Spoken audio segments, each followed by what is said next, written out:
Hello YouTube, this is Ewan Spence and ESC Insight calling. We are one with a review of Ireland.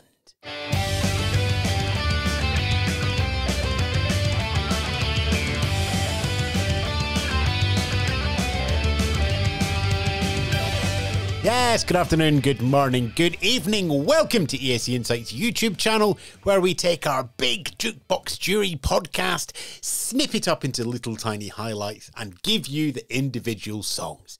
In today's episode, we're going to go to Ireland. Wild youth entry, getting through the national final, and heading to Liverpool is We Are One.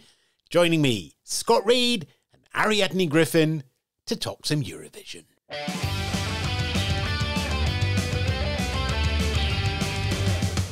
Well, every year has a couple of, songs that have to happen. There has to be a Bond theme somewhere. There has to be a theme about a woman sitting on a bench just going, oh, I'm broken emotionally. And there always has to be a song of, we've made some music in a garage. We're the greatest rock band ever. Way! Has everybody finished their homework? There's a lot of musical talent here. Don't get me wrong. And to get up, write songs is not easy. But this, to me, just feels like, please don't call this rock. It's not. It feels like a Coldplay tribute band. Well, Juke aren't any slouches. Like, Ireland are sending a band that's on its way up. Well, Juke have plenty of experience. They've done, support for Lewis Capaldi and arena tours. They will be good ambassadors for the country. They're into the contest. They've tweeted about the fact they want to do the contest. They're in this for the right reasons. This makes me feel so much worse about what I'm going to say. But unfortunately, if Ireland are trying to qualify out of the semi-final, this is the very last thing they should have sent. This is, unfortunately, it sounds like a sort of generic love, peace, like guitar pop that people who haven't watched Eurovision in 20 years think you should send. We might be different, but under the falling sun, tonight we are one. We are one. Oh, God. It's a perfectly nice song, and if it turned up on the radio, you wouldn't rush to switch it off, but I can't see what's going to make people appeal and go to vote for it. I think its appeal to anyone is going to be the fact that it has a slightly anthemic feel. And I think that could play well in this stadium. The message of it just all rings a little hollow. It doesn't feel truthful and honest to me. It should have a lot of emotion behind it, and I just don't find it within the song.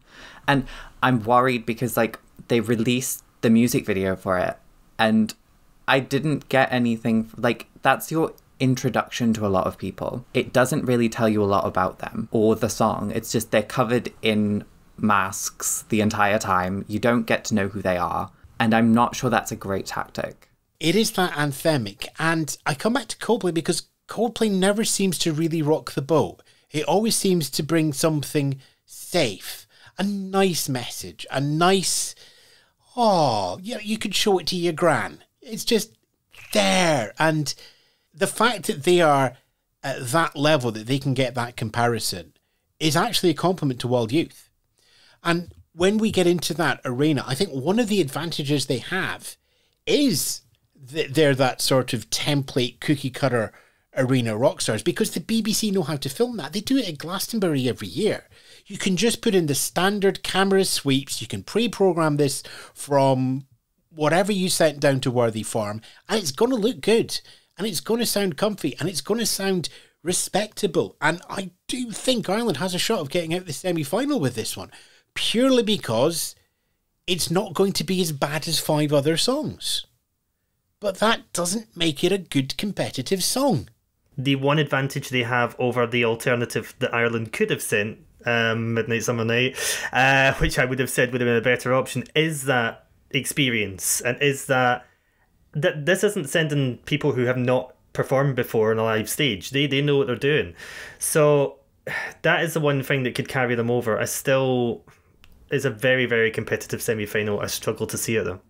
Yeah, on the Late Late Show, their VT, they spoke about how much they love the glamour of Eurovision. And I didn't see that in the Late Late Show performance, but I'm not sure that's what the Late Late Show performance is for. I hope they bring some of that glamour that they love to the performance on the Eurovision stage, because I think they could create a great atmosphere and moment within the arena with the song.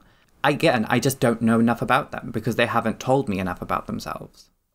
Is there enough in this song, Ariadne, to make you go out and find, I'm going to show my age now, to find and listen to their last album? No, probably not, because I do find myself accidentally singing Fun's We Are Young whenever they perform it, whenever I listen to it.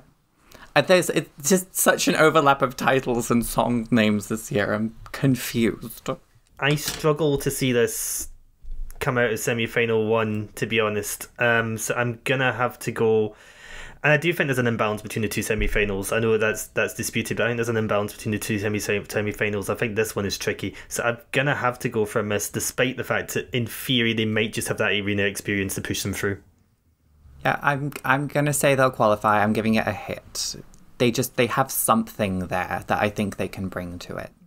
I think they have something, but I think it's a long shot. But this does mean Wild Youth is going to get our first triple. It's getting a hit. It's getting a miss, and from me, it's getting a maybe. We can't decide.